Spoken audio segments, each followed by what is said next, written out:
Ms. Owens, you know what to do. Councilman Warren. Present. Councilman Smiley. Present. Good evening. I thought y'all were here to give us a good presentation. You're lacking enthusiasm, so I guess we can go home. Let's try that one more time. Good evening. Good evening. Okay, sound like somebody who's going to get some money today. All right. So just a few words about what you can expect. From the time of the award, it can take at least 3 months from the time the allocation before organizations can receive funding due to the extensive background check and the contracting process of the finance division. The contracting disbursement process lies solely under the purview of the finance division, not the council office. So in more direct terms, if it takes a long time for you to receive payment, it is not our fault. It's the 7th floor's fault. All right, cool. If you have any major events or projects coming up in the next 3 to 4 months, please be prepared to make other arrangements. Again, if it takes a long time for you to receive payment, it is not the Memphis City Council's fault. All right. Each presenter will have 2 minutes to conduct their presentation. Focus primarily on the programming and explain to us how the grant funds will be used. And just because you're giving a presentation today does not mean you receive funding. So best of luck to you all. The first organization up is Rise Up America. Well, hold on 1 second. Dr. Warren wants to say something. I just want to thank everybody who's volunteering and with the organizations for coming. Realize we do have limited funds, but thank you for being here. And really what we're looking for are innovative ideas and how you're going to use the funds to help with part of your program that you may not be using or be able to do if you didn't have these funds. So that's a real good way to make sure you get our attention. Thank you, Mr. Chair. All right, Rise Up America, come to the hot seat. Can we make sure the mic, hey Jonathan, can we make sure the mic's on?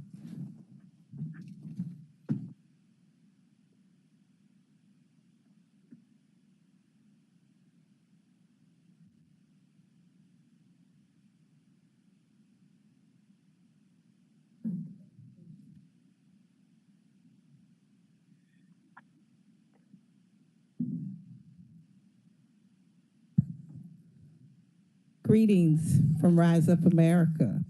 My name is Pamela Moses. I am the Managing Executive Director for Rise Up America, and our mission is to preserve historical communities by encouraging community-driven economic redevelopment, organizing and promoting civic participation through the collection of data and disseminating information.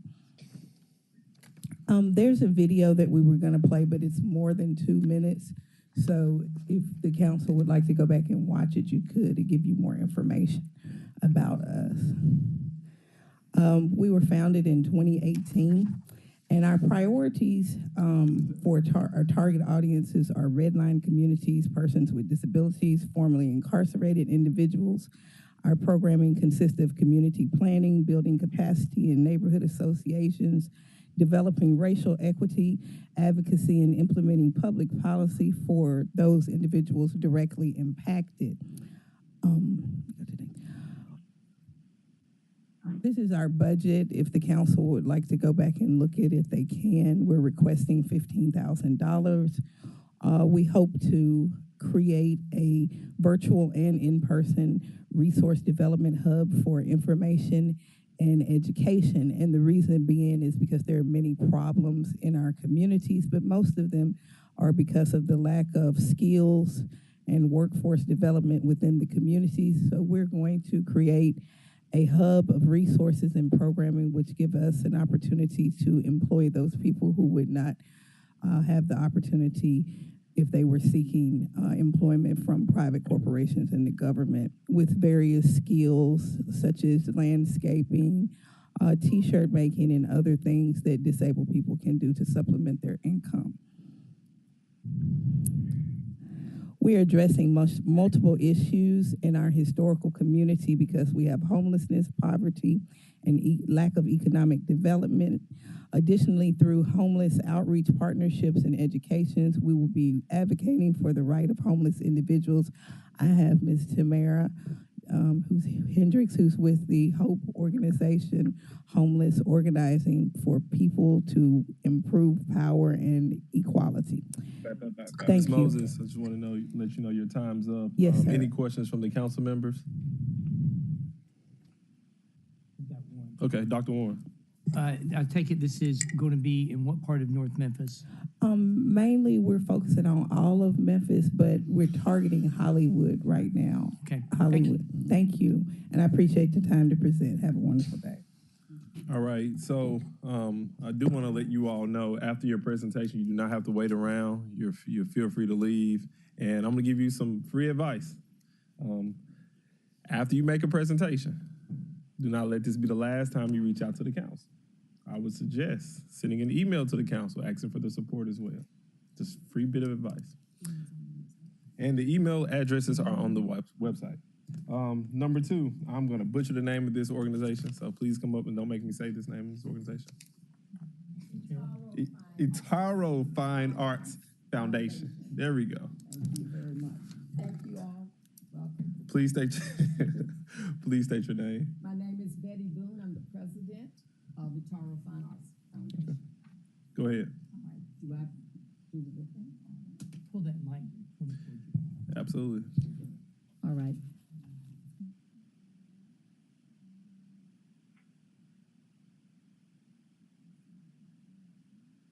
There we go.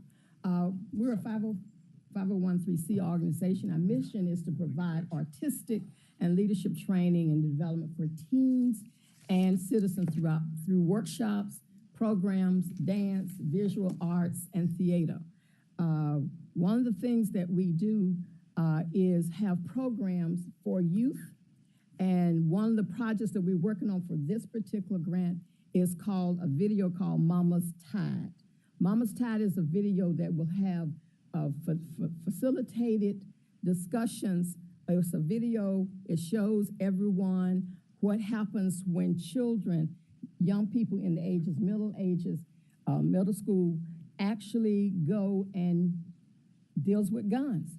It shows what happens, and we give them opportunities that show them if they make the right decision, then they live. If they make the wrong decision, they die, or they may be resulting in all kinds of other kind of issues. We're asking the council for $4,800 in order for us to do our program. As we mentioned, we have already produced it. We have presented it already to over 100 children. We've gotten some additional feedback. And what we will be doing with that additional funding is adding some more pieces to that particular program. I feel like I've seen this video before. Yes, you have. Okay, I was having a conversation. That's why I did not, we don't have it and based on the PowerPoint since you've had it. So one of the things that we plan to do is through that video facilitation, have discussion with students. Once we have discussion with students, we talk about what happens if you continue to do drugs, do crime, gun violence, what it leads to. And so Mama Tide said we're tired of dying. So that is our presentation, and we thank you very much, and hopefully you will give us the money that we need. See, you earn extra points because you stay within time. You know, I like that. Please let the record show that Councilman Ford here and Chairman Jones is here as well. Any questions from the council members? What amount you say you asking for? $4,800. $4,800. See, Councilman Ford likes that. Now, we would like more. All right, well, thank you for coming. Thank you for the work you do in the community. Thank you. All right, the next organization, Innovation Academy. You got to be innovative with that type of name. So I'm only acting like this as I got my caffeine. Well, it's good to see you since I saw you in Fraser a couple weeks ago at the backpack giveaway. Absolutely. Yes, sir. I try to show up from time to time. You do. And then we were told we had 3 minutes. Yes, and I apologize. You were told you had 3 minutes? We looked, it said 2 to 3 minutes, so I'm going to apologize. It's okay. I planned on 3. But Want to tell who you can blame? Yes, sir. The 7th floor. See, y'all paying attention on this side. All right, the floor is yours. Thank you. Just before you start, make sure you say your name. Okay. Good afternoon, everyone. My name is Pam Brown. I am the Executive Director of the Innovation Academy, doing business as the Granville T. Woods Academy of Innovation. We are a K-8 charter school located in the Raleigh area of Memphis. We sit on the campus of Greater Imani Church. Here with me is my finance director, Ms. Vanita Andrews.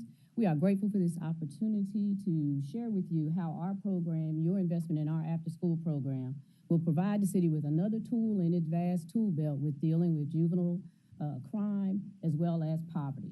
I'd ask for your indulgence as I stray away from my PowerPoint at this point and share with you a story, and that I'd also ask you to keep in mind these words: we ain't got nothing else to do.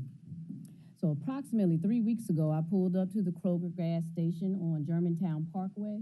I noticed a group of about 7 to 8 young, look like teenagers, riding around in the parking lot, circling the parked cars, looking into cars. And as I was watching these young men, I noticed a familiar face, a former student of mine. He was 11 years old. I called him over to my car, asked him what he was up to. He says, "Nothing, Miss Brown." I said, "Well, it just doesn't look good for you to be out here right now." And he says, "Well, Miss Brown, we ain't got nothing else to do." At that point, I suggested that he find something else to do somewhere else and to stay out of trouble. He and his friends then left. Let's fast forward approximately 2 weeks, and that same 11-year-old boy, my former student, who told me he and his friends didn't have anything else to do, was breaking news on all our news stations as he had been reported missing by his grandmother for 48 hours and was last seen driving down Germantown Parkway in a vehicle that was later determined to be stolen. You might ask, why is this story relevant? Well, it's relevant because our after-school program is part of the solution to the "we ain't got nothing to do" crowd of juveniles in Memphis and Shelby County, especially during the critical hours of 3 to 6 p.m. when their parents and guardians are not likely to be home and they are unsupervised. Our program provides tutoring and innovative tutoring through the use of artificial intelligence. We have harnessed and partnered with stakeholders who are going to allow us to level the playing field using AI to address and provide individualized student experiences on a level that is both engaging and will increase proficiency among our students. All right, Ms. Brown. Sorry to rudely Was that interrupt. That's okay. You know, it's a little bit like 2 minutes and 30 seconds. Was that 2:30? You I said got 3, and 30 I was more. trying to find the middle ground. All right. So I have a question. I'm looking at your PowerPoint. It states specifically that you serve approximately 1,500 students, but I think the funding you're asking from this body is funding for your after-school program. Yes. For the How many after-school. students will the after-school program serve? We are currently, and we started school early. We currently have approximately 440 enrolled in our school, and our after-school program will probably serve 50 to 60% of that number. 50 or 60% of the 440? Yes, because we forecasted maybe a quarter of that population, but our parent and initial parent demand is high. And right now we are busting at the seams with families that need and desire after-school programming.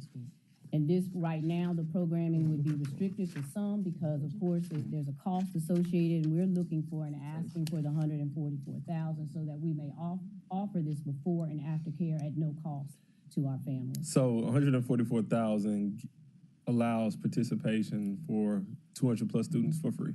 Yes, and up to the 400. It's our desire and our idea to keep all of our students in our building through 6 o'clock p.m. every day. Okay, Dr. Warren. So I'm looking at your total budget at 6.2 million. The 144,000, that is the complete budget for the after-school program only. Yes, sir. And so you're really not asking for more than 15% of your budget. You're asking for a special program, and it's well below 15% of your total budget. So Yes, sir. Oh, yeah, I got that. That's why I was just asking wanna my make sure question. Yes, sir. All right, thank you very much. Councilman Ford, did I see your hand in the queue? All right. Well, anybody else in the queue? All right. Well, thank you all for coming. Thank you. And remember the advice I gave you? I did. What was it?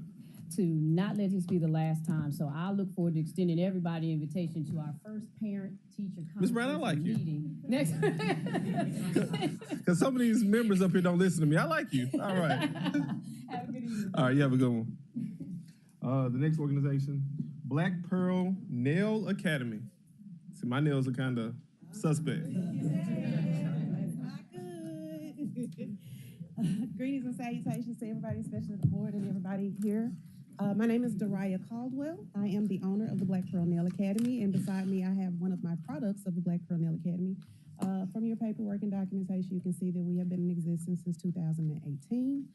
We are presiding in Whitehaven, and the Black Pearl Nail Academy essentially is looking to use the funds to provide scholarships to those of the BIPOC community ages 16 to 24, and also the reentry community. Yes, we understand that the city has a reentry program. However, they are unable or unwilling to work with us because of the implements and things that we use to provide the licensure. So we understand that it's something that they can't get past, so we want to do our own reentry type of situation.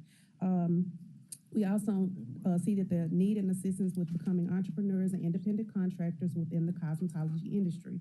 We provide a well-rounded program that includes business, financial planning, marketing, estate planning, etc. We will also be providing work suites, conference centers, and lease spacing in Whitehaven for individuals that need a safe workspace. We plan to add the barber curriculum to our program by 2024 as well. So you can see from our budget, what we're requesting is based off of the percentage of the income that we made last year in 2022. And I like to make stuff quick and brief. So if y'all have questions of me, by all means, or my student, because who can speak better than someone that's actually gone through the program? All right, talk to me. Hi, my name is Shannon Tillman. I just graduated from I graduated in October, but I just finished my 600 hours. I am 40 years old, so this program actually does reach a lot of young and older people as well. Put a mic closer to it. A lot of older and young people as well, and it provides a way for everyone to actually become an entrepreneur, and gives us a certain confidence in wanting to serve the public and provide certain services. And this school actually has given me confidence to be able to give a lot of myself to others to be of service. So I think that this is a really good program. We do need the funding to actually bring in more students. We also work with Memphis City schools to be able to bring in young people as well that wants to be able to pursue nails as a business. Okay, thank you. Any questions from the council members present? And are there any questions from the council members who are online? And I'm not sure who 90152, but please mute yourself. That's us? Then what? That's Councilman Morgan. Councilman Morgan, I love you, but mute yourself. Oh, sorry about that. I've been eating a late lunch. I didn't even know it. There's a lot of people here wouldn't mind if you would share it.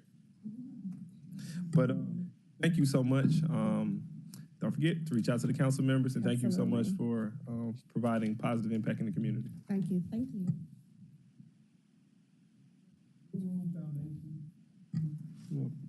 Next up, Blue Room Foundation, doing business as Contemporary Arts Memphis. Come on down to the hot seat.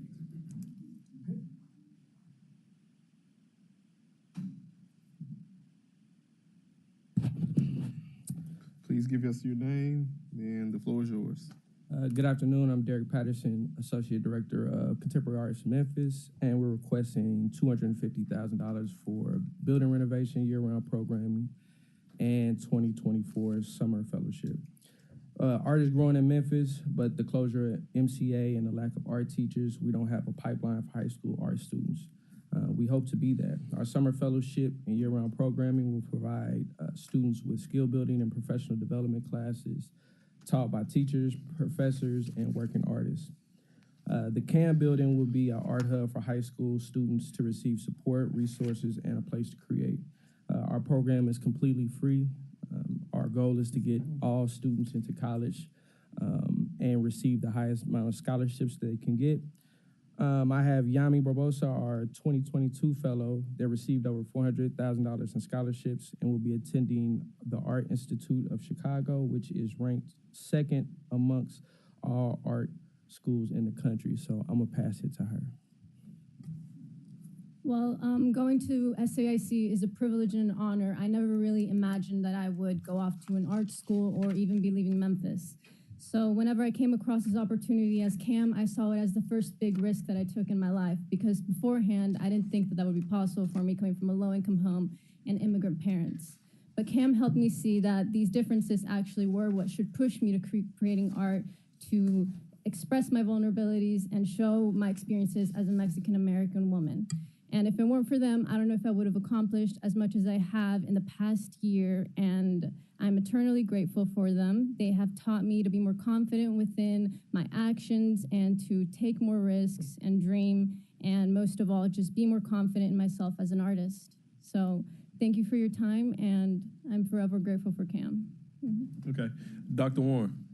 How many kids are in your program at present?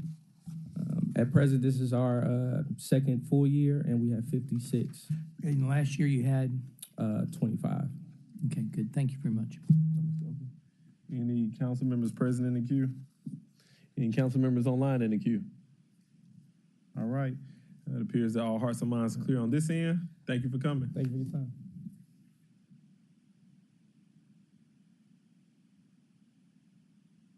Next up, Southside Wildcats. What's Southside? Southside. We all Southside. Okay. South Memphis.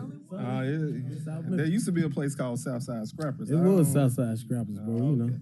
The Wildcats is also Hamilton, so we like to represent. So you just all South Memphis. We all South Memphis. Okay. We got to cover the whole area. Yeah, that's the best way to do it. All right. Go ahead. All right, name Antoine Clark, Executive Director of the Southside Wildcats organization.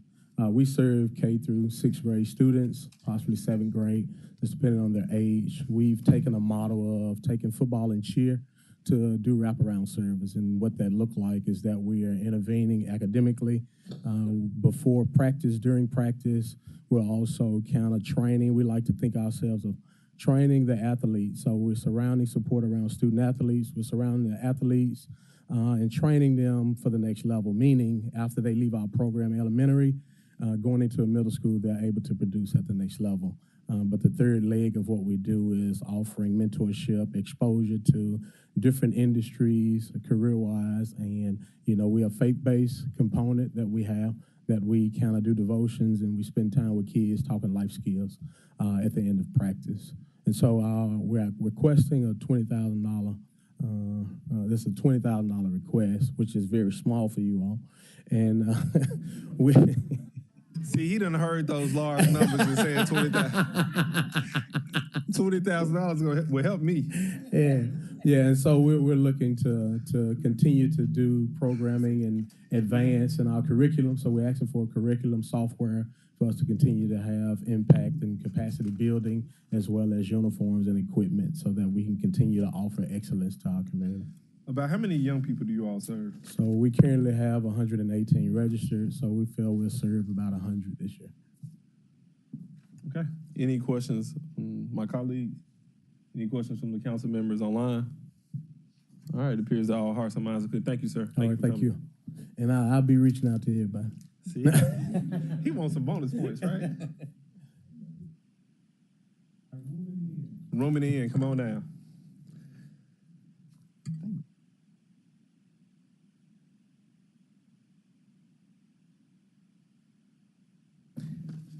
Have you all been before the council before? Goodness, yes. Not in a long time. So I like being right.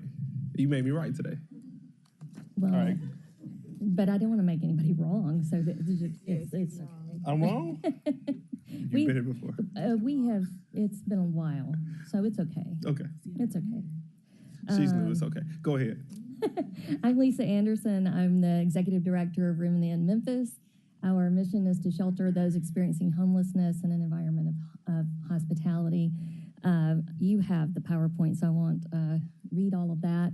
We're requesting $15,000 that helps us with our monthly rent. And every dollar that we can have assistance with to provide operation funding enables us to do more with the families that we are working with. Primarily, this will impact people who are on our campus. We have a 28-room facility that we have people who are recovering from illnesses from hospitals who come, who are homeless and have nowhere else to go, so they stay with us while they're recovering from those illnesses.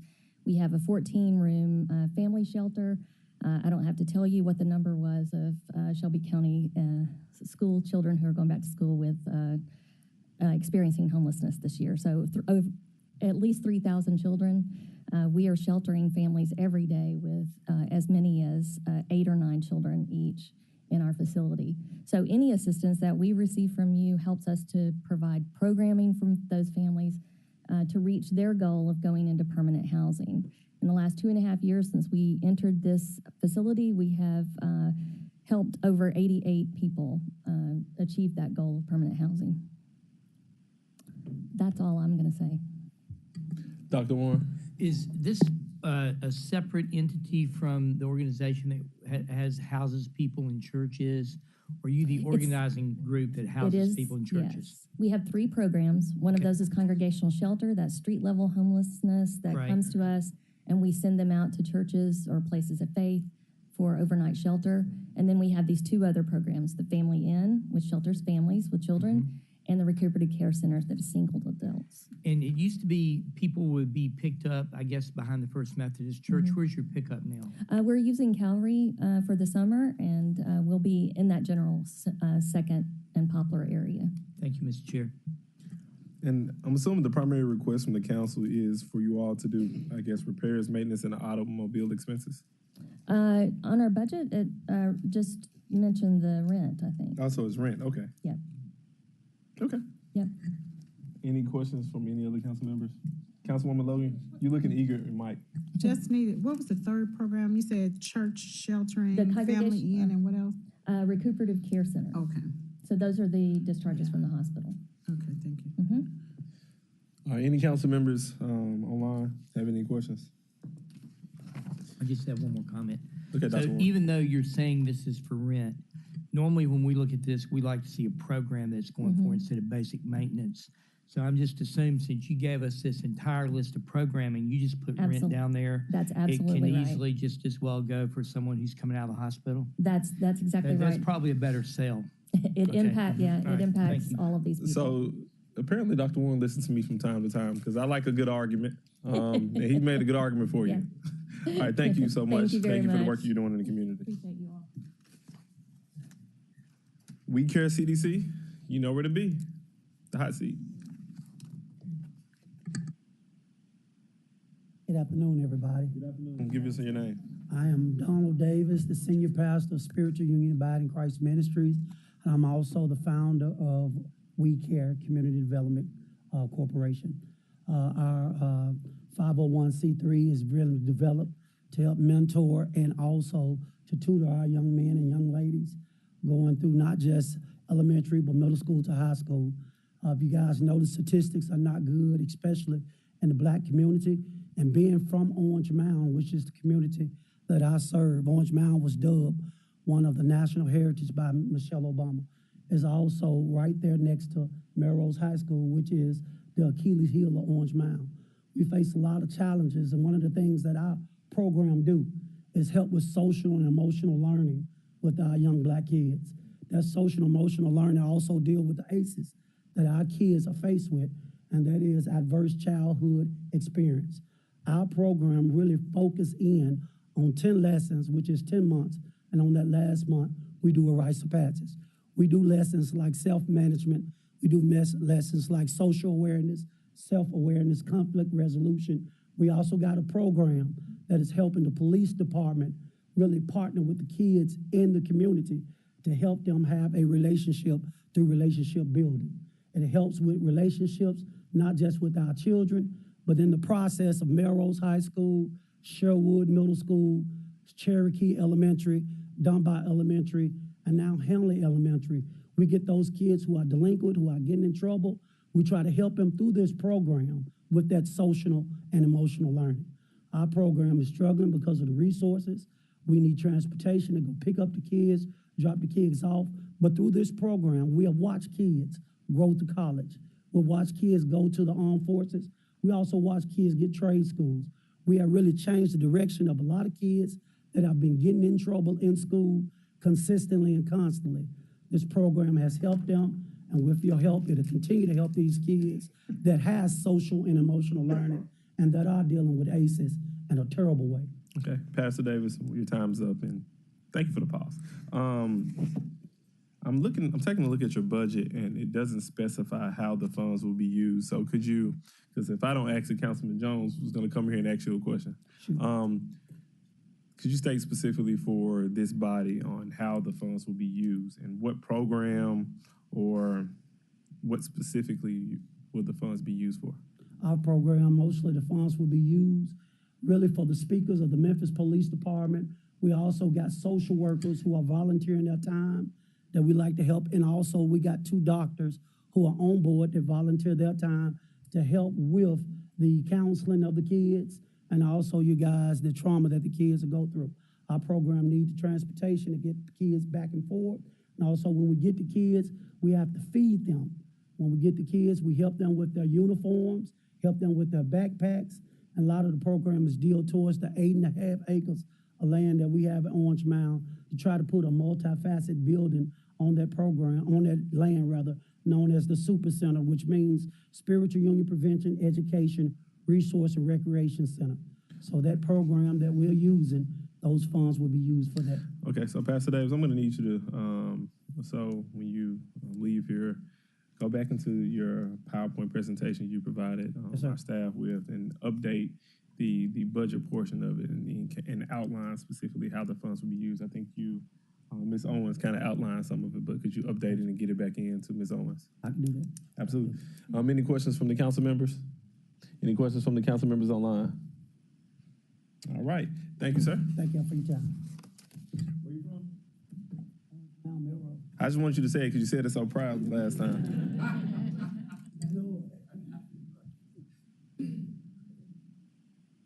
All right, Memphis Youth Athletics, come on down. Jonathan. Thank you, sir. Thank you for having us today. Absolutely. State your name, and then you start speaking. The floor is yours. All right. I'm Nick Dwyer, the Executive Director of Memphis Youth Athletics. We're here today to educate you all on everything that we've done over the last 10 years. We are a youth nonprofit organization that focuses on programming that keeps kids engaged year-round with the sports of cross-country and track and field, along with a very well-rounded summer program. We're over 3,000 kids served at this point. We're in over 70 schools and over 20-plus zip codes. That's a little bit about our organization. We are all over Memphis, so it's really hard to locate just one district or one super district. So Could you talk specifically about the summer program? Yes, sir. So our summer program serves roughly 100 kids at this point, and what that does is it takes kids over the summer for 5 weeks, 5 days each week. And what we do is we teach them the healthy habits of track and field. But we do that through nutrition, which we partnered up with the University of Memphis. So we teach them the good habits, what you should and shouldn't eat every day. We get them active. So that means I gotta hide this. Yeah, we'll hide that. Don't worry about that. That or we can go out and run a little bit in a minute. But what that does is it helps to counter all of the health issues that we see prevalent amongst the adult population. We're hoping that we establish habits that kids can take on through adulthood. Not only does it do that, but it also provides a platform for kids from all over Memphis to come together in one place. It provides a perspective change. They can work together with people that don't look like them. That is something that's unique to really our summer program, and we have transportation hubs set up in North Memphis and South Memphis at Tresvent and Oak Haven. And what we do is we drive them in. We have kids from East Memphis. They converge. We spend 5 weeks together, and by the end, they've developed bonds that hopefully carry over, and they want to come back next year. So our retention rate is about 90% over 3 years. We're looking to expand this program. It costs about $500 per kid. We're looking to get out 50 more scholarships, and that's what the funds that hopefully you all can provide will help us do. So we want 50 more kids. All right. So they can't afford it. All right. So scholarships could mean partial scholarships. That means there's still money, or are we talking about full scholarships where Full. we're not paying for anything? Okay. Full. Any other questions from this body? Any questions from the council members online? All right. Thank you all for coming. And if you need some help with that nutrition, let me know. We'll be in touch. Dr. Warren can help you too. Thank you all. If I have to call Appreciate your Dr. time. Warren, it's just far too past Gotcha. that. Thank you for your time. All right. Refugee Empowerment Program. You got to the hot seat before I called you. I like that. Oh, yeah, already. Yeah, I saw ready. it. Yeah, Yes, I only yeah, get 2 yeah. minutes, so I don't got time to waste. My name is Isaac James. I serve as the Volunteer and Community Engagement Coordinator for REP, which stands for Refugee Empowerment Program. We're a nonprofit organization that serves refugees and immigrants, so newcomers that are entering the city of Memphis. And so our mission is to walk alongside them as they sort of navigate this newness, which is a new community, new school. And so our mission is to ensure that we provide wraparound services. And so what we're asking for today is $75,000 which will go towards our after-school program. The problem that we see is that youth are coming into the American education system and getting placed in the grade according to their age, not their skill set. And so a 15-year-old who has been in a refugee camp for 2 to 3 years is placed in the 9th or 10th grade and has to figure out biology or chemistry. So our after-school program seeks to bring in tutors, volunteers that assist with both academic tutoring as well as providing social and emotional support through varied programs.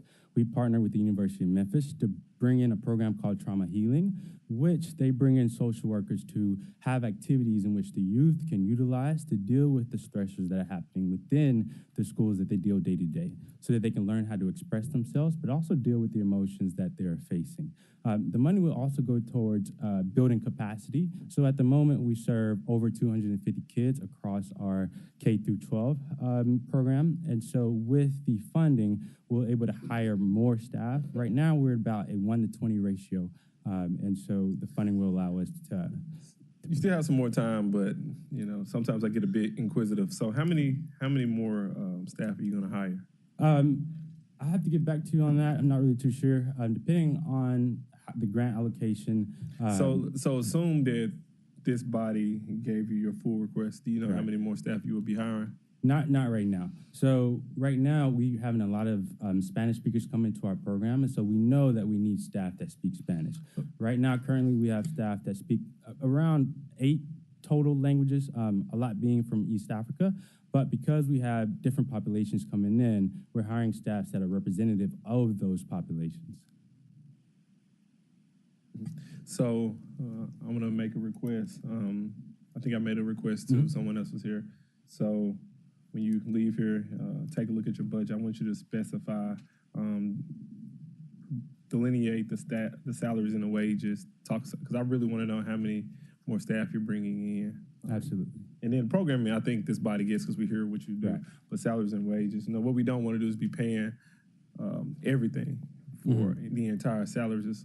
We want to pay for more programming, but we understand that you need staff so that you can implement to be the able program. to be responsive to the kids and, Absolutely. and give them the So could you just attention needed. update this for us and then get it to Ms. Owens? Yes, absolutely. Thank you. Thank you. All right. And thank you for the work that you're doing in the All right, community. Thank you. I'll reach out as well. Be sure to email Chairman Jones as well. Just be sure to email him.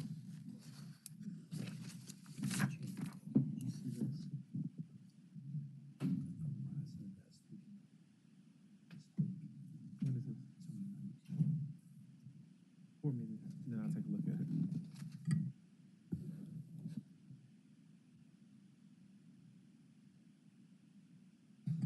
All right, Memphis Medical District Collaborative. Right. I can even look up. I was getting ready to give this big spiel. No. The floor is yours. Thank you. Well, good afternoon. I'm Rory Thomas, president of Memphis Medical District Collaborative, and I'm here with our superstar, Ms. Latasha Harris, our director of, yes, exactly, workforce director for us. But our organization was founded in 2016 to use the economic engines that our major hospitals and colleges are in the medical district to make it revitalize the area, make it more vibrant, prosperous, and equitable. One of our major programs we are seeking support for today is our Hire Local program. This program leverages the economic power of these hospitals and universities by connecting them to unemployed and underemployed residents that are seeking employment opportunities closer to home. Our work allows low to moderate income residents to effectively access higher quality jobs and benefit packages that historically have not been available to them. MMDC and our partners, we provide no-cost training programs to these residents to help them attain the qualifications most needed for those employment opportunities. Our targeted higher local zip codes include 38103, 38104, 38105, 38106, 38107, 38112, 38114, 38126, 38128. So a lot of you. See, if you didn't get 126, I don't know. Right. Start naming zip codes, you get in trouble. So the ultimate goal is to really help these residents increase household income, gain employer provided health care, and gain education benefits to continue pursuing their careers. Ms. Latasha? Sure. So our budget request is for $35,000. Right now, we're working with two major hospitals for our training programs, Methodist Le Bonheur Healthcare and also Baptist Memorial Hospital. So we're doing training all year round, at least 10 training programs a year to help people find a on-ramp into healthcare career if that's what they choose to do. As part of our program, we give every participant a stipend at the end of the program, but we know a number of our participants have other needs while they're training. They need to earn and learn. So we give them a stipend, but we're gonna increase that for the next year. And so we're asking for $35,000 to help support what we're calling a living stipend for our participants. In addition to that, we plan to serve 200 residents. We normally do every year. 100 residents trained is our goal over the next year, with 70 residents being placed in a job with a living wage, full-time with benefits. You said something that I think Councilman Jones would love. But your time's up. Thank you for your presentation. Okay. Any questions from any Councilwoman Logan? Thank you, Chair. Whichever. I'm sorry. I'll be both of them today. Okay, you be both of them today. You are anyway. I wanted to ask, I know you said you were working with two hospitals. Are you open to, or are you seeking to add to that list? We are. We started with Methodist University Hospital. We now serve all 6 of Methodist hospitals, and we newly are working with Baptist Memorial Hospital, and we've got one new hospital partner that we're working to develop. Okay. Okay. All right. So when you add on another hospital, you add on the Geography, potentially, right? So we added 38128 because of our relationship with Methodist North. And so, yes, as we add new employer partners, we could expand the program. Maybe. Okay. They're not the one, but we hope to release who the new partner is soon. Okay, great. Thank you. Dr. Warren? And can you tell me how much financial support the partners provide you? Are they your primary funders? You want to take it? Sure.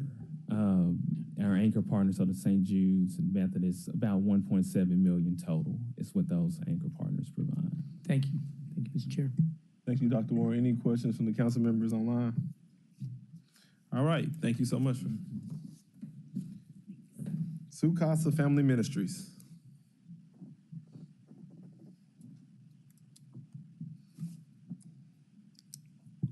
Good afternoon, everybody. Thank you for having us here. We appreciate it. My name is Michael Phillips. I'm the executive director at Sukasa Family Ministries. This is Sophia Rodriguez. She's done a little bit of everything with us. I want to publicly tell her we appreciate her making time and energy for us. She's getting ready. That to means he don't graduate want you to soon. leave. That's right. That's right. Hang out with me here for a little bit. Sukasa is a nonprofit here in Memphis. We work with the Latinx immigrant community. The key thing I want to talk to you all about today in our adult English program is the question of connection. For so many of our immigrant families, they show up in Memphis with little connection. They've left their families, communities that they know, and all of those things behind. They get here, and there's not a ton of infrastructure in place to help them figure out what to do next. And so Sukasa's adult English program really has a unique model in that we have all volunteers who teach that program. We use a curriculum called Intercambio that really focuses less on grammatical structure and a lot more on conversational and cultural competency. And it does that within the context of creating community connections with real people in our neighborhoods, from our churches, that help to create that sort of community capital and cultural competency. And the story I tell everyone all the time is that I have, over the course of my life, figured out that YouTube can tell me how to fix most things on my car, but I'll still always call my dad whenever I have to do something new. And he sits on the phone and he says, yeah, I think that's about right. And that's what we do at Sukasa, right? We have so many neighbors who come here, and the truth is they're fully capable to do everything that they need to do. but our adult English classes give them the tool of the English language and the friends and community members who can help them to have the confidence to move forward and to do those things well. And so our request today is to fund that program. We have 2 part-time employees in that program, and of course we have our instructional materials, and we do events with volunteers and different things like that that we request funds for. So I have a couple questions. How long is the program, and how many people will you be serving? So we go year-round. We take a small break in the summer for a couple of months, but we're August to December is our sort of first semester, and then we do January to May for our second semester. We do about 150 right now, and then we're looking this semester we may get over 200 students enrolled in our program. Okay, so I'm assuming the Acts of Council, does the Acts from Council fund the entire year? Or? Yes, it would fund the entire year of our adult English program. Okay. No questions? No other questions? All right, any questions from the council members online? All right, thank you for coming. Thank you.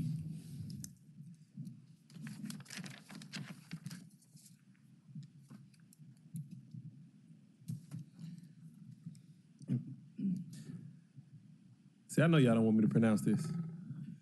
You see your name up there? Come on there. Just ran? Okay.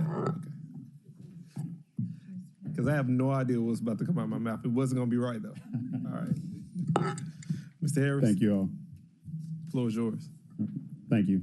My name is Eric Harris. I am the president of the Just Ran nonprofit corporation, where our sole program is the Equity to Prosperity Project, or E2P. What E2P is a very unique program that no one else in the country has. We give cognitive and social emotional pre-K programming to 2-year-olds and continue through their 3-year-old age group. We also support families. We support them through a guaranteed income assistance program. We also give them social work, housing, and financial consulting as well to help support the family's well-being. Now, what this funding we are asking for is $15,000, which will help us to expand to the E2P Center. The E2P Center will be located at 531 South Parkway. We are partnering with Pearly Gate Baptist Church, just built a brand new facility, and we are looking to move in to do what we do. This will allow us to go from the 25 students we serve now to 75 initially. This area that Pearly Gate is located in is very important to us because it sits right across the street from census tracts 59 and 115. Now, those 2 areas are important because they've been identified by the state as what are called, I'm sorry, this microphone sounds weird. They have been identified from the state as what are called child care deserts, which means there are about 1 licensed child care spot for every 3 kids in that area. Also, those 2 census tracts have extremely high poverty, being 66% poverty in 59 and 48% in 115. If you look at a map of the area, there are no psychological or medical services for at least 3 or 4 miles of this address, which is a big burden for our parents. The nearest school is Hamilton, which is about 2 to 3 miles away. And also, more importantly, which we hope to help, is that in this zip code, in this area, only about 53% of the adults participate in the workforce. We know that's because they do not have adequate child care for their children, and they do not have the services that they need to make sure that they are prepared and ready to be productive. So again, we're asking this body for $15,000, which will help offset rent costs, advertising, also a job center within the program, and those consultants who will help to lead that work. All right, thank you for the presentation. Any questions? Dr. Warren? I just want everyone to remember that we helped fund this program last year. Absolutely. It's an innovative program in that it's giving pre-K to 2 and 3-year-olds, and I think they did the 2-year-old classroom, they've got the 3-year-old classroom, that's where the 75 comes from. It's probably the second 3-year-old classroom coming in. And what's unique on this is families who get their children to daycare 85% of the time get paid money each month to help with their family expenses. So not only is it good for the kids, but it also helps reduce the stress from low economic income in families that definitely need it, and reduces ACEs. So that's sort of the general idea about how this thing works. Thank you, Dr. Warren. Any council members online with any questions, comments, concerns? I did explain that right. You did, and I thank you all for your support. Now, it would have been terrible if you would have messed it up. Any council members here? Any questions? All right, well, thank you so much. Thank you all for your time. And seems like we've been supporting you quite a bit. Women's Exchange.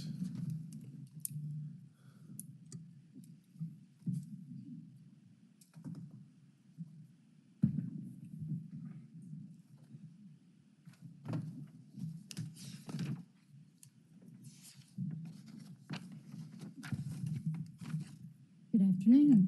Good afternoon. I'm Barbara McKinnon, the Vice President of the Women's Exchange of Memphis, and with me is Shannon Hecker, our Executive Director. The Women's Exchange of Memphis was founded in 1885, and we've been in our current location in the Binghamton neighborhood for 62 years, located in Council District 5. Our exchange is a unique woman-owned and operated marketplace that creates opportunities for artists, crafters, seamstresses, and all kinds of other folks to develop their talents and, frankly, to make money by selling things at our exchange. We are a women's club that operates a nonprofit business. We do employ 9 paid staff members who are our managers of our day-to-day business, but we maximize our cost effectiveness by utilizing our 150 members as unpaid volunteers to run all of our day-to-day programming, which includes a retail store where we sell those items, like my beautiful bracelet, that are handmade by our clients that we serve, a sewing room that creates heirloom quality children's clothing, and we utilize a group of contract seamstresses that do that work, and a tea room serving the best lunch in Memphis.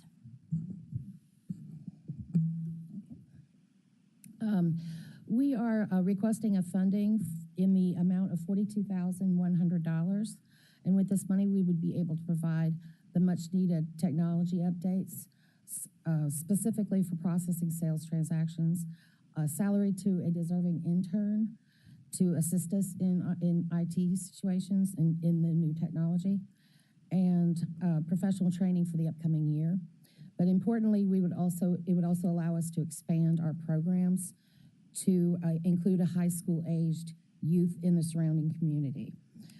Art awareness programs that use art making to foster 21st century skills are underserved Memphis City School students. Middle and high school students, especially Title I schools, often don't receive the full funds of art education, and our program would address this need through hands-on programming. I have a quick question, I'm sorry. Sure. You're running low on time. Could you talk more specifically about the program specifically? Yes. It would be addressing the need of art education that might be missing in Title I schools through art education led by professional artists and culminating in the sale of their art in our art gallery at least twice per year. Which schools? The schools I've identified so far would be in the 38111 school district in the Binghamton area. Okay. We hope to serve at least 150 in the upcoming year, if fully funded. Okay. So she said, if y'all give her some money, she can serve some students. I like that at the end. Any questions from this body? Any questions from the council members joining us online? All right. Thank you all for coming.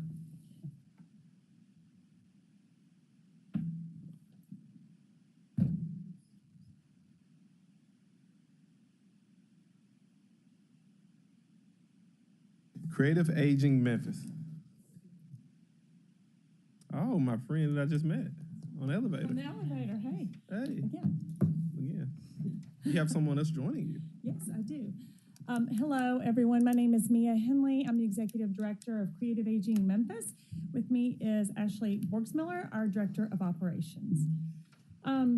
Creative Aging brings music and arts programs to seniors all over Memphis and Shelby County. We've been doing it for 20 years this year, and we are larger than we've ever been.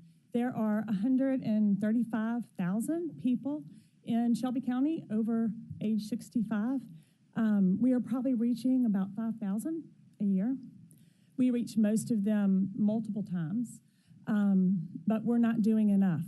So we're proud that we have engaged seniors 36,000 plus times last year, but we're looking to grow. We work in 90 communities. We're in, I believe, 28 zip code areas, so we are another organization that is all over Memphis. But what we want to do is fix the problem that we see, which is the isolation that so many seniors face, particularly seniors who live in communities where there are little or no resources to help bring them out of their apartments. The warehousing of older adults is a huge problem in our nation, in our city, and music and arts engagement gives people a reason to come downstairs, come out of that apartment and socialize, use their creativity, connect, and have a sense of belonging. The health benefits of arts engagement are well known. They are tremendous among seniors. That's what we do. So a couple questions. So I'm assuming y'all go into like high-rise apartments. We do. Okay. And then I guess the core programming is the teaching them about arts. So we have two different programs. We have musical performances, which bring musicians into the communities for all kinds of, music, but it's engaging, it's active, there's dancing, there's activities, but we also have art classes that meet on multiple occasions and each actually teach art skills. We're in 90 locations, so that includes. See, that's where I was going. See, we're on the same page today. Right. Any other questions from this body, Dr. Warren? Mostly nursing homes, apartment buildings, or retirement homes. Where are you? We're in locations of all kinds. So we're in independent living, subsidized housing towers. We're in nursing homes. We're in adult daycare communities. We also partner with Memphis Public Libraries. We teach classes and occasionally have musical performances even in all 18 branches of Memphis Public Libraries. We also do classes at the Dixon, the Brooks, Theater Memphis, Tennessee Shakespeare, et cetera. And I should add that all of our classes and events are free for seniors. There's no pay. So we're reaching people at all socioeconomic levels and really connecting them with one another and their community. Thank you. Wow, I'm impressed. Councilwoman Logan? Quick question, thanks, Chair. How do nursing homes or assisted living or these locations reach out to you? Do you have a schedule that anyone can get on? Do you select certain ones? What is the demand throughout the year? Are you able to reach the ones that ask for you to come? How does that work? We're able to reach most of the ones that ask us to come, but like all nonprofits, we're constrained by budget.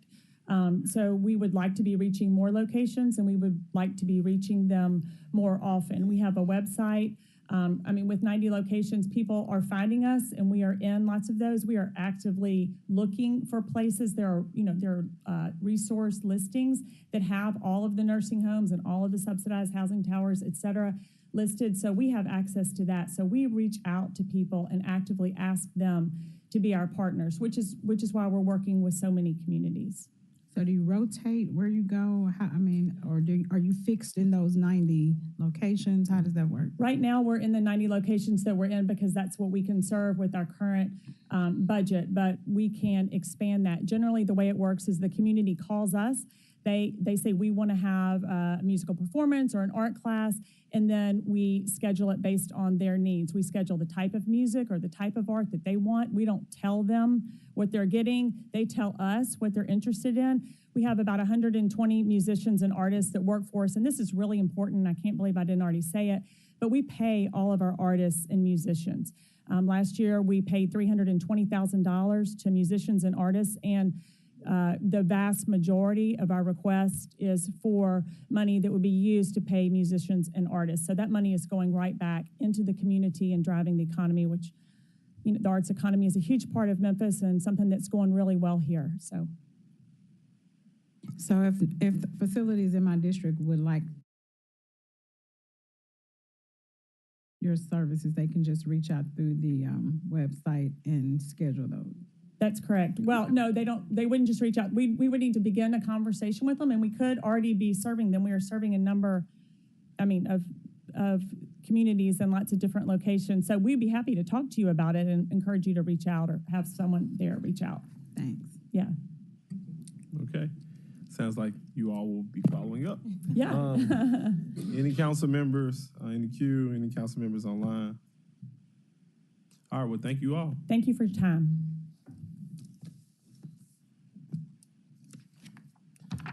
You first.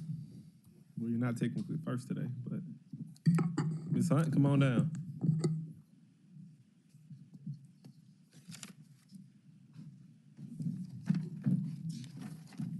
Good afternoon, Chairman Jones, Chair Smiley, and everyone in their respective places.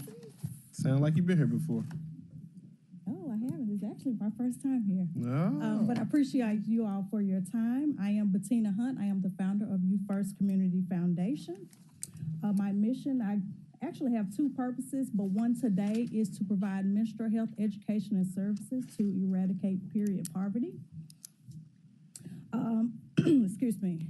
My organization was established in 2020, although I was doing the work long before that occurred. I am located in the Hickory Hill area. However, I serve the city of Memphis with women and girls in the schools, in the community, and just all about. My ask today is $3,000 that will allow me to provide the education information material to spread and bring awareness to the issue of period poverty. With that, the problem is, of course, with period poverty, 1 in 5 women and girls miss school or work because they don't have what they need. They suffer in silence due to many of the health issues that come along with period products that have chemicals in it. Those chemicals stays in our bodies for 7 to 11 years. And through my program, I provide that information and education, but in addition, I provide a healthy sanitary napkin that's chemical-free, toxin-free, that will help along the way. And it also will help the girls stay in school to reduce truancy, and also, you know, college students and women at work, because we still have to show up. And so the solution, again, is to provide information, education, and access. I've created a feminine hygiene tour where I go throughout the schools and the community, and I work with other churches and organizations to be able to have these conversations that will, you know, decrease period poverty and to provide the healthy sanitary napkin. Since starting the feminine hygiene tour last year in March, I have presented or impacted over 3,000 women and girls here in the city of Memphis, across the state of Tennessee, and other states as well. Ms. Hunt? Yes, sir. Time. Yes, sir. Any questions from any council members? Any questions from the council members joining us online? All right, it appears that all hearts and minds are good. Thank you for coming. Thank you for your time.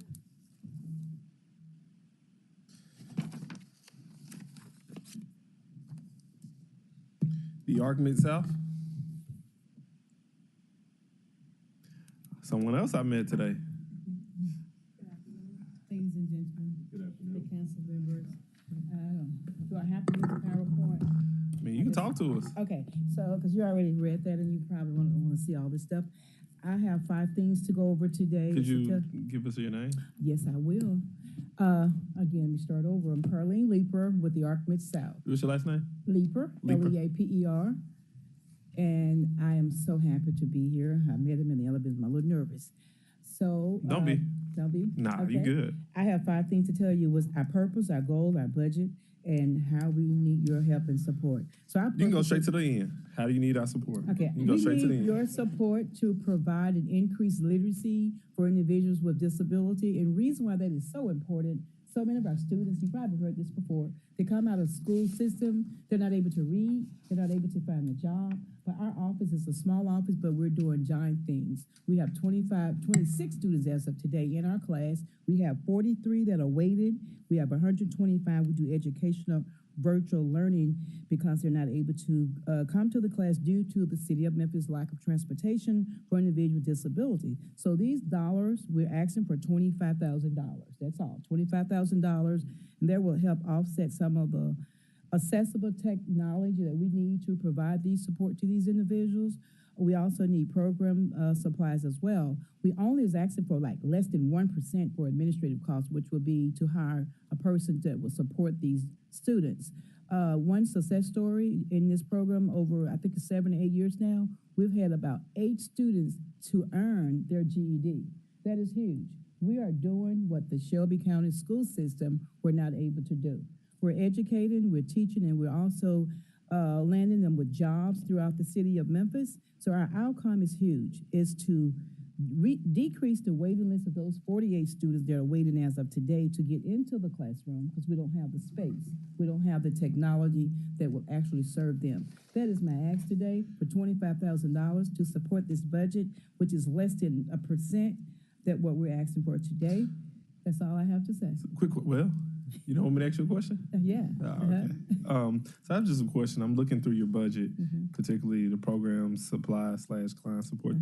So client support, I'm assuming you all are going outside your offices and meeting your clients at their homes, school. We are meeting them at home and in the schools. We try to also reach those seniors, well, they say seniors that are in the schools now, and to give them the education, the information that how to find us. So we are doing evaluation, assessment that will get them to our agency without them being lost in a system called DVR. I don't know if you know what the vocational rehab system is.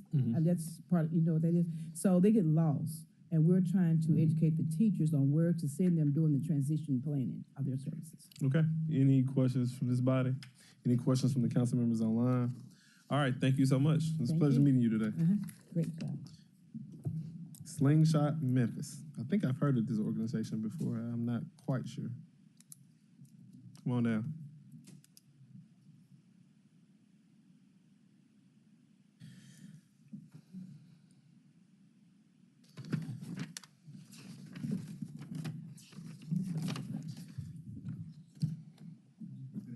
Good afternoon.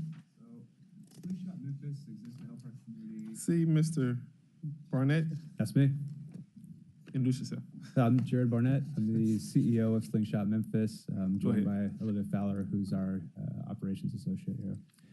And so Slingshot exists to help our community understand what's effective at alleviating poverty. So in business, we have financial statements that we can use to understand companies' performance. In medicine, we have medical records that help us understand our health. But we've lacked a consistent and objective way of understanding what's effective at fighting poverty. And so we work alongside other poverty-fighting organizations. We study their effectiveness. We incorporate analysis, research, and really do that in a rigorous way. And then we help those organizations identify opportunities to have more impact for the people that they serve. And then we share that information with the community so that we can funnel our resources to the organizations that are most effectively helping the people that they serve.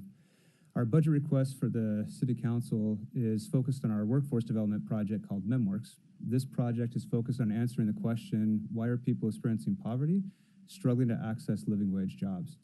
And so what we're doing is we're identifying what those root causes are. And then as we identify those root causes, we're identifying what are the evidence-based solutions that can address those challenges. And so the project is 3 phases. We've just completed the first phase, which is a data analysis phase. We've identified 10 roadblocks that are really impeding these employment pathways. The second phase is primary research, both with people experiencing poverty, but also the organizations that are providing workforce services. And then the third phase, we'll be working with other organizations in the community to help implement the solutions that we've identified. A big part of this project, too, is we've also been able to bring a premier national research and policy institution called MDRC that's based in New York City to bring their expertise to help us solve these problems here in Memphis. Mr. Barnett? Yes. You want her to speak or you want me to start asking questions? What's that? I said, do you want to allow her to speak or you want me to start asking questions? Let's go ahead and ask some questions. All right. So I'm looking at your budget presentation. Yes. I'm looking at the professional services line. Could you give us some more detail about that? Yeah, that's simply you're giving us information like the folks on the 7th floor. They don't give us much information. You got to tell us something. Yeah. And always remember, you got someone to blame. Blame what? The 7th floor. Oh yeah. Got them trained. So professional services in this case is for MMDRC. So they're a nonprofit themselves, but we've got dedicated staff from that institution that are focused here on Memphis. Nonprofit? MDRC. So they were set up by the Ford Foundation about 50 years ago and focus a lot on conducting randomized controlled trials and other kind of rigorous research on different interventions and social policies. Okay. Any questions from this body? Any questions from the council members online? All right. Thank you all for coming. Hey, thank you very much. I hope this is not the last time you reach out. Hope not either. Thank you. Memphis Jewish Home and Rehab. Mr. Meadows III. I went through this and it took me 1 minute, 55 seconds. So, 1 minute and 55 seconds? Yeah. Hold up. You gotta start the timer. Yeah, start me. Go. All right, good afternoon, council members. Thank you for this opportunity. My name is Bobby Meadows III. To my right is Bailey Less. She's our Director of Development. Many of you may not know much about the Memphis Jewish Home and Rehab, but we are the oldest, one of the few not-for-profit rehab and long-term care facilities here in Memphis at age nearly 100. With about 300 employees, we provide long-term care and rehab services to people of all faiths and all payer types here in the city. Last year, we were ranked in the top 20 facilities in the United States, and we were ranked the top facility in Tennessee. We provide the highest quality care. In fact, our long-term care residents live double the life of the national average for the life of a person in a nursing home. Our patient-to-care staff ratios are unrivaled in Memphis. We also admit and discharge over 1,000 new Memphians back to their homes in Shelby County, more than anyone else in West Tennessee. Being a mission-based non-for-profit, we provide care to some of the most vulnerable seniors and adults in the city. We daily, on average, we care for 50 Medicaid residents, resulting in nearly a $2 million loss for us. These vulnerable residents get 24-hour, 7-day-a-week care, and your grant will help continue to provide daily therapy and exercise, activity, socialization to these residents that is unreimbursed by government assistance. I heard a lot today about the youth. We are one of those forgotten, less focused groups in the city, our seniors, and that population will more than double over the next 10 years, as we all know. So your support would be much appreciated. Ms. Leslie. Any questions? How'd I do? Oh, 1 second just went off. So you actually was a little bit under. Good, great. Any questions from this body? Any questions from the members online? All right, thank you. Thank you. Thank you. Up. There. I am program.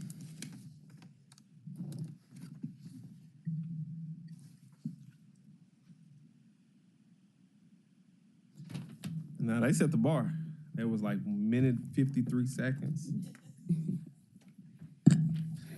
Hello, my name is Denise Matthews. I am the founder of I Am Program. The I Am Program is a safe space for Whitehaven youth to discover who they are and who they want to be. It is all about filling in the blank. I am happy, I am smart, I am successful. To help the youth discover their gifts and talents, we provide a variety of classes taught by professionals such as boxers, barbers, and financial advisors. We also spend some of our time doing activities that improve mental health, physical health, and leadership skills. So, City Council, if we are serious about decreasing the crime rate amongst teens, then we need to fund after-school programs. Layla will share how I Am Program after-school program impacted her life. Hello, Layla. Hello. What school you attend? I attend Whitehaven. It's in Whitehaven. Yeah. Okay, so I'm an 11th grader at Whitehaven High, and before I became a part of the I Am Program, I was dealing with depression, suicidal ideation, and mental illnesses. When I was introduced to the I Am Program, I not only gained the emotional support that I needed from my mentor, Miss T, but I also gained the support to build myself to become a successful citizen in the city. Today, I am determined, I am successful, and I am happy. So let me ask you a question. What do you like about the program? I like how you can build a support system, like just from the people in your community. Like, I didn't know that so many people would like care that much, but just going there every day, like after school, it gives you something to do, like after school, and I really like it. Okay, I really like it. My bad, I got nervous. No, you did fine. You did fine. Kurt, I'm sorry, you done with Lila? Mm-hmm. My time up. I mean, look, she can sell the program better than you. I mean, You can't do it. You can't have a better salesperson if someone's actively participating in the program. When we spend a lot of time talking about things we created, but can't get any better than that. Yes, sir. Can't get any better than that. Any questions from this body?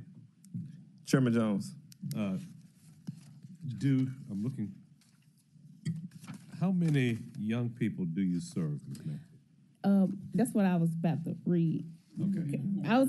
Okay, so currently 40 to 50 children sign in a day. We had over 300 children participate throughout the last school year. We know our youth need more after-school programs, but the youth clearly likes the IM program, and they keep returning back on a day-to-day basis. So altogether, it's 400 citizens. The 300 is just the children alone without the parents that I serve. And your ask is this 6,500? That was what the math that the Gotcha. calculation did, but I wanted to put more, but I just did the number of what. Gotcha. Okay. Well, you know, Hold on one second. Go ahead. I just want to make the general comment as we look at what's taking place in our city. We clearly do not have enough after-school activities, and while the city may not necessarily be funding schools, my vision and my hope for the council will be for the city to be the largest supporting after-school programs all over the city. That's the only way that we're going to do anything positive for our young children and see any results. Thank you, Mr. Chairman. Okay. Brianna is doing a quick scroll. So give us 1 second. No, I want to find it.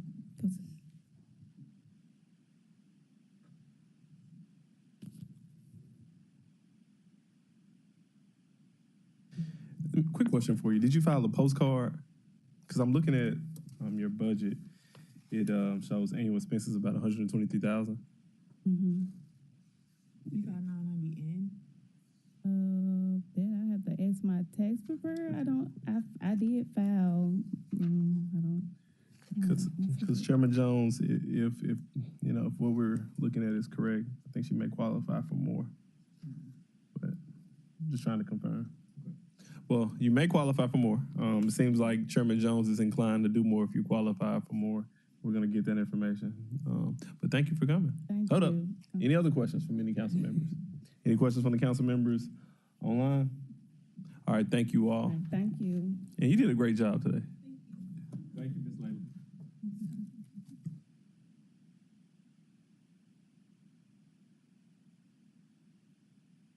All right. West Tennessee Regional CDC.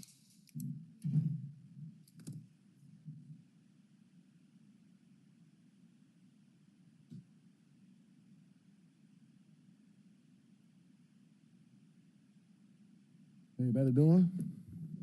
All right.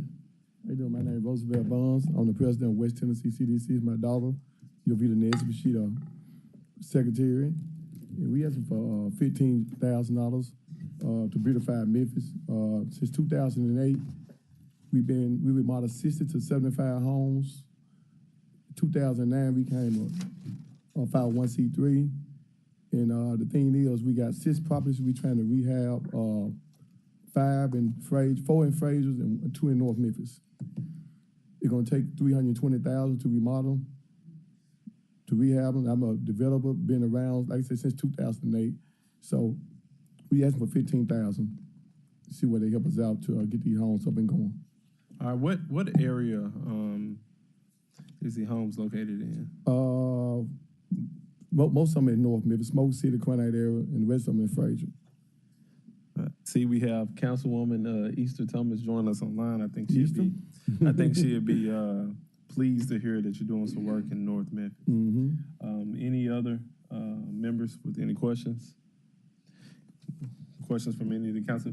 Councilwoman Logan, the floor is yours. When you rehab the homes, what do you do with them? Well, mostly we have for low-income family. Because right now, a lot of people can't find rental homes.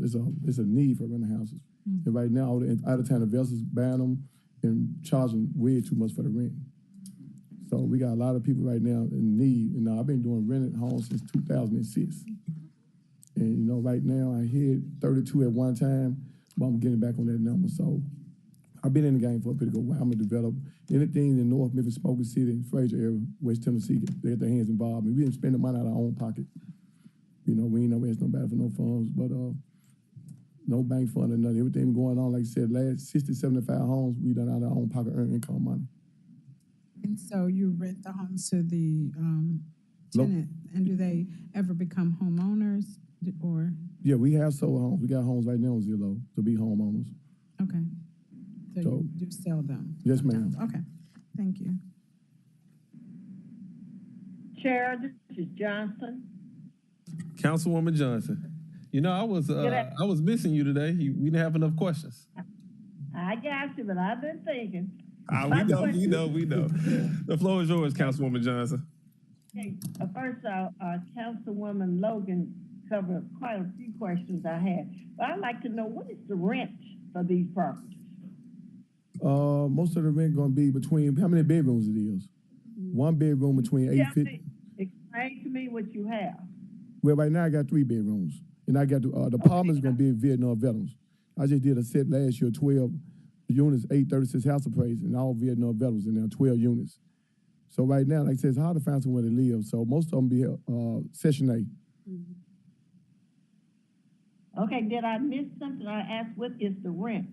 Well, it depends what it is. A 1 bedroom between $850 to $1,000. 2 bedroom going between 1,100 to 13. A 3 bedroom between 15 to 17. So that's most of what the Section 8 voucher for. It's for low income family. It sounded like Section 8 numbers I've heard before. Yes, ma'am. Okay, I was just curious about that. And if you sell them, what do you sell them for? It depends. Over out in Smoking City, a redeveloped community. Over at the pen, 3 bedrooms, 2 baths, going for like $195 to about $200. Okay, thank you. I'm on it, Ms. Jones. I'm on it, and I got my numbers right. Yeah, you know, but it just still amazes me how low income can afford that rent as well as those values. But, well, most of them be Section 8, like Pepper Tree. They got a lot of people. I'm out right now need to go somewhere. They can't find them nowhere.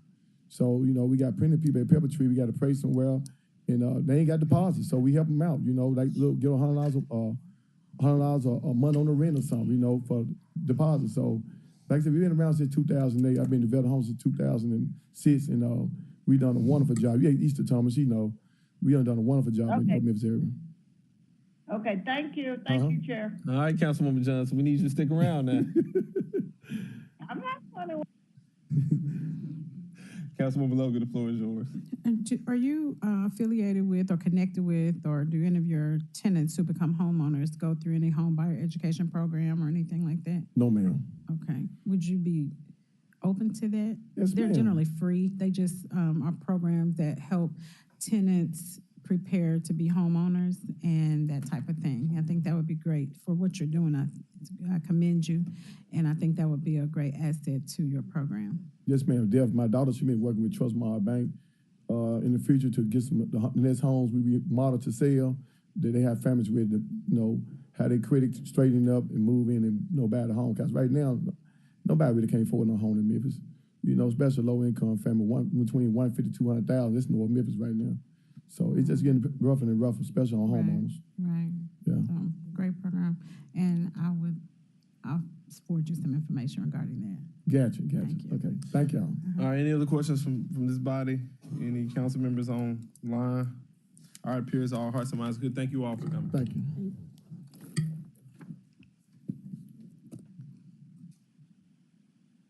Helping Kids Development Center. Helping Kids Development Center. Shout out to that shirt. Yeah. Thank you. All right, so my name is Gregory Brooms. I am the finance director for Helping Kids Development Center. However, Miss Tina Peterson couldn't be here on today because she's meeting with the Board of Education because we're trying to get into after-school program with the Board of Education also. And what's your last name again? Brooms. Brooms, okay. Brooms, yes. All right, talk to us. All right, so our mission basically is to inspire and prepare youth for higher education in adult life, meaning we're trying to get, well, we have already been working towards getting kids scholarships academically and, athletic and academically. I'm sorry, I couldn't think about it. And also preparing them for adult life is basically we're trying to teach them proper etiquette because we know a lot of our children in the community lack all of these things. A lot of them don't know about credit and things like that. So that is our goal, to reach out to more kids. And a lot of us have mentioned today that a lot of these students don't have a lot of things to do outside of school. So this is what we're doing now. We're trying to get involved in the school system so that we can offer, we already offer after school care in the community. We mostly is in the Greenlaw area. Many of you may know as Uptown. Many of you may know it's Uptown now. So we're trying to get it to where we are doing this year round, to even where it is when children go to summer school, if they still need that tutor for summer school, that we're able to offer summer school helps to them also. We also travel and we offer community events free to the community, just so we can get people out and involved. We try to get the parents involved also. As I mentioned, go ahead. So quick question, Ms. Brooms, could you introduce a young lady who just joined you? Oh, yes, this is Rebecca Brooms. Many of you may know her by Coach Becky. She is the vice president of the Helping Kids Right. Okay, so quick question for you. So travel and fees, I'm assuming, you talk about the travel and fees portion of the budget? Yes. Okay. So with travel and fees, because we have about 10 members that volunteer now, and we just come up and we all put in funds so that we can travel. So we're looking for funding for that because we're— Travel where? I was just about to mention that. So we're traveling, we're taking students to visit different colleges and things like that. Good. Yeah, so we visit Increasing different opportunities, colleges. Yeah. students see things. So we're going to different campuses, and we also just travel just to get them outside of Memphis so they can see the fun activities and things like that outside of Memphis too. So this past, last year we went to Florida. We took the kids to Florida, Orlando, Florida, just to, get them outside of Memphis, like I mentioned at first. This past year we went to Chicago, Illinois. We went to Washington, D.C. Where else did we go? We went Wisconsin. Yeah, we went to Wisconsin. We went Alabama. We went a lot of places this summer compared to the very first year when we started. So we're just looking for funding so that we can continue to get the kids outside of Memphis. Also, if they want to grow up and pursue life outside of Memphis, they know that they have the opportunity also. Yeah, I mean, your life is limited by what you see. So the more you see, the better you can do. And I also work to help them at Greenlaw. Could you come to the mic? Oh. Yeah, because Councilwoman Johnson, she's eager to ask questions more than me. I also help at Greenlaw Community Center. I the one was on the news to ask the grant that money for the Greenlaw. Mm-hmm. That's why Councilwoman $100,000. That was me for take care of Greenlaw, because I've been working there for ever since I moved to Memphis in about 30, 40 years. But I've been coaching 45 years. So You I sure coach did this, huh? men and kids in after school program. So I teach it all. Okay, That's why I got different things on my shirt. I think Dr. Warren's in the queue. I'm looking, it says 32 citizens are served. That's all the kids you have in your program? No, they're just some to go out of town. Everybody can't go out of town. Okay, so I guess what I'm trying to figure out is how many kids, because 32 seem low based on what you were describing. Yeah, we have over 100. So we have our first year starting out, we started out with a low number because it was just our first year and we were getting started. So it was maybe about 10 to 12. But this past summer, we've gotten up to close to 100, but most of them are coming from Mississippi and things like that. So we don't really count them in our, Memphis city or what we have going on. So we have 32 now total. And like I mentioned, our goal is we're trying to get involved with the school system so that we can branch out and get more students involved in the city of Memphis. So the 32 are mostly from the Greenlaw area? Yes. Okay, thank you. Councilwoman Logan, thank you, Vice Chair. And good to see you, Ms. Boone. Is that right? Broom. Okay, thank you. Definitely remember you from Greenlaw meeting we had over there. And that's what I was trying to understand. I know they said that you have a team or you teach basketball for years. You taught basketball for years out of Greenlaw. So is this program and I remember Chief Davis asking you to be one of the agencies or agents or nonprofits that bring their program to Greenlaw. Yes. So is this program one of those projects, or that's Yes, your ma'am. program? Okay. And so you were one of the nonprofits that operated out of Greenlaw, and you're asking for some money to support that program along with the basketball and sports. You all also offer other life skills and things like Yes, that ma'am. along with your program. I'm just trying to understand it. So you have children that attend the program outside of Memphis as well? Yes, Say from Mississippi and other places that come. 32 of them are from Memphis, and you're wanting to use these funds to expose them to different things and to add to your programs. That okay. We get them personal hygiene and everything, different equipment, Do you have? Thank you. Are you done, Councilwoman Logan? Yes, but does it stem from your basketball program? Well, but most of basketball, we do it all. We, like after school tutoring, we help them with their homework and teach them Bible study and stuff like that. So we just do it all. And you're there every day? Yes, ma'am. Okay, all right, great. That's all I had. Okay. I'm assuming this is a competitive team Oh, yeah. because I got a gist of what was happening here. Okay. Best of luck to you all. Thank you. You gonna tell us to change our budget sheet though, right? Because we didn't add the after school program on there because that wasn't in play then. Mhm. So I'm a substitute teacher, and So you just gonna this take it school upon year- yourself to do extra work? See, send me the extra work. Send me the extra See, work. just this school year though, honestly, the reason why we're getting involved with the schools is because just by, school hasn't been in too long. And like I mentioned, I'm a substitute teacher and I substitute with elementary kids. And I have had a student come to me and she was like, well, Miss Bruns, we don't have food at home, so these things. So that's why we're trying to get involved with helping after school so that we can even provide some type of mealing for them before they go home. And then parents are always late picking them up, so I have to stay after late. So I'm like, we might as well just, put this into our program and our organization too, and that way serve more kids in the community too. So Okay, thank you, and thank you for the work you're doing in the And I did community. all my life for Thank you all. For free. For free. I did this for free for the kids. For the kids. Thank y'all. We appreciate you. All right, the Hygiene Chick Nonprofit.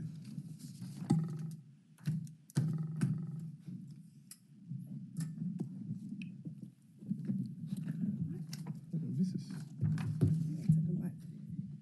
Oh, Hello, everyone. hello. My name is Deidre Pryor, and I'm the founder and executive director of the Hygiene Chick nonprofit organization. And our mission is to serve youth girls from the ages of 8 to 19 on the importance of healthy hygiene lifestyles. We have educational demonstrations, which is geared around menstrual cycles, restroom tips, how to prepare the restroom for somebody coming behind you.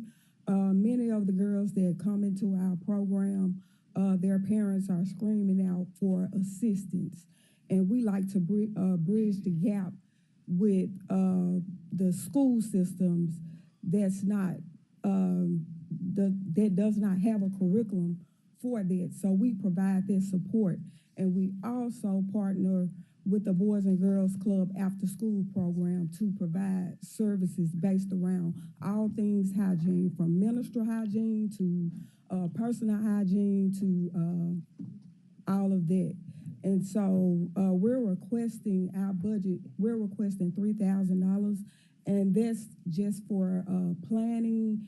And we provide, try to provide the best products that we can to youth girls, and we just want to expand our reach with the youth girls concerning all things hygiene.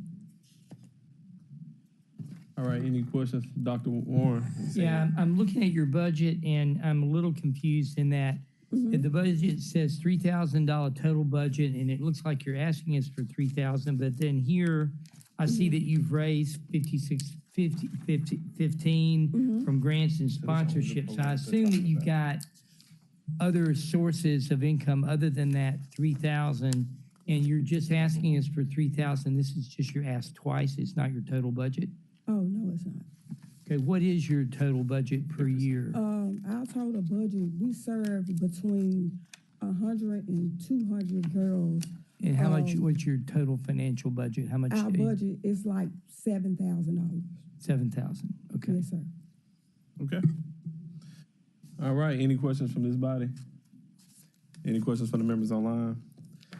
All right, y'all, we're gonna take a brief 5-minute break and then we'll be back. We have 11 more presentations to go. Thank you all.